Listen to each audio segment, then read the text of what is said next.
Hi friends, ఇవాటి ఈ వీడియోలో మీ పాత ఓటర్ ఐడికి సంబంధించి మీ రిలేషన్ స్టేటస్ ఇది వరకు ఫాదర్ అని ఉండి మీ తండ్రి పేరు ఉన్నదాన్ని హస్బెండ్ అని చేంజ్ చేసి హస్బెండ్ నేమ్ లేదా ఫాదర్ నేమ్ ఎలా చేంజ్ ఆర్ కరెక్షన్ చేయాలో స్టెప్ బై స్టెప్ చెప్పబోతున్నాను. దయచేసి వీడియోని లైక్ చేసి ఛానల్ ని సబ్స్క్రైబ్ చేసుకోగలరు. సో ఇందుకోసం మొదటగా మీ ఫోన్ లోని క్రోమ్ బ్రౌజర్ ని ఓపెన్ చేసి సెర్చ్ లో ఓటర్ ఐడి అప్లై అని టైప్ చేస్తే పైన వెబ్సైట్ చూపిస్తుంది, లేదా దీని డైరెక్ట్ లింక్ డిస్క్రిప్షన్ లో ఉంది, చెక్ చేసుకోవచ్చు. సో సైట్ ఓపెన్ అయ్యాక ఇక్కడ హోమ్ పేజ్ లో ఫార్మ్ 8 కరెక్షన్ ఆఫ్ ఎంట్రీస్ అని ఉంటుంది, సెలెక్ట్ చేయండి. తర్వాత ఇక్కడ లాగిన్ అడుగుతుంది. మీ mobile number and captcha enter చేసి కింద రిక్వెస్ట్ ఓటీపీ సెలెక్ట్ చేస్తే ఇప్పుడు మీ మొబైల్ కి వచ్చిన 6 అంకెల ఓటీపీని ఎంటర్ చేసి కింద వెరిఫై అండ్ లాగిన్ చేయండి. ఇక్కడ ఒకవేళ మీకు లాగిన్ అకౌంట్ లేకుంటే కింద సైన్ అప్ సెలెక్ట్ చేసి లాగిన్ చేయండి. ఇప్పుడు సక్సెస్ఫుల్ లాగిన్ అయ్యాక మళ్ళీ ఇక్కడ సేమ్ గ్రీన్ కలర్ లో చూపిస్తున్న ఫార్మ్ 8 ని సెలెక్ట్ చేయండి. ఇప్పుడు ఇక్కడ పాపప్ స్క్రీన్ లో మీరు ఎవరి కోసం అప్లై చేయాలనుకుంటున్నారో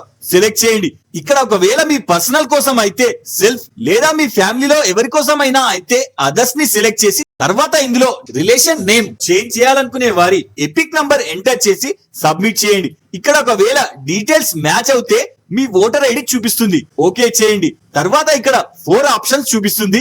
ఇందులో second option correction of entries in existing electoral roll ని సెలెక్ట్ చేసి ఓకే చేయండి. ఇప్పుడు ఇందులో మొత్తం 5 స్టేజెస్ లో మీ అప్లికేషన్ కి సంబంధించి డీటెయిల్స్ చూపిస్తుంది. వెరిఫై చేస్తూ మిస్సింగ్ డీటెయిల్స్ ని ఫిల్ చేయాలి. సో ఇక్కడ ఫస్ట్ స్టేజ్ లో ఫిల్ చేసేది ఏమీ లేదు కాబట్టి కింద నెక్స్ట్ చేయండి. మళ్ళీ సేమ్ సెకండ్ స్టేజ్ లో స్కిప్ చేసేయండి. ఇప్పుడు థర్డ్ స్టేజ్ లో ఇక్కడ relation type and relation name ని చేంజ్ చేయాలి కాబట్టి ఈ రెండింటికి సంబంధించి టిక్ పెడితే కింద అందుకు సంబంధించి న్యూ డీటెయిల్స్ ఎంటర్ చేయమని అడుగుతుంది. ఇక్కడ టైప్ ఆఫ్ రిలేషన్ ని సెలెక్ట్ చేసి ఇక్కడ ఫాదర్ ఆఫ్ లేదా మదర్ ఆఫ్ లేదా వైఫ్ ఆఫ్ ని సెలెక్ట్ చేసి పక్కన relation name husband name or father name లేదా మదర్ నేమ్ ని ఎంటర్ చేస్తే కింద స్టేట్ లాంగ్వేజ్ లో కన్వర్ట్ అయి వచ్చేస్తుంది. తర్వాత అందుకు సంబంధించి ప్రూఫ్ డాక్యుమెంట్ ని అప్లోడ్ చేయాలి. ఇక్కడ కింద రిలేషన్ కి సంబంధించి 12 రకాల డాక్యుమెంట్స్ లో ఏదో ఒకటి అప్లోడ్ చేస్తే సరిపోతుంది. అలాగే రిలేషన్ నేమ్ కి సంబంధించి కూడా సేమ్ 12 రకాల డాక్యుమెంట్ లో ఏదో ఒకటి అప్లోడ్ చేస్తే సరిపోతుంది. తర్వాత కింద నెక్స్ట్ చేయండి. తర్వాత 4th స్టేజ్ లో ఇక్కడ మీ డిస్ట్రిక్ట్ ఆర్ విలేజ్ నేమ్ ని ఎంటర్ చేసి కింద నెక్స్ట్ చేయండి. ఇప్పుడు ఫైనల్ స్టేజ్ లో కింద క్యాప్చా ఎంటర్ చేసి ప్రివ్యూ అండ్ సబ్మిట్ చేయండి. ఇప్పుడు ఒకసారి మీ డీటెయిల్స్ వెరిఫై చేసుకొని కింద ఈ సైన్ అండ్ సబ్మిట్ ని సెలెక్ట్ చేయండి. ఇప్పుడు ఈ పాపప్ లో ఎస్ చేయండి.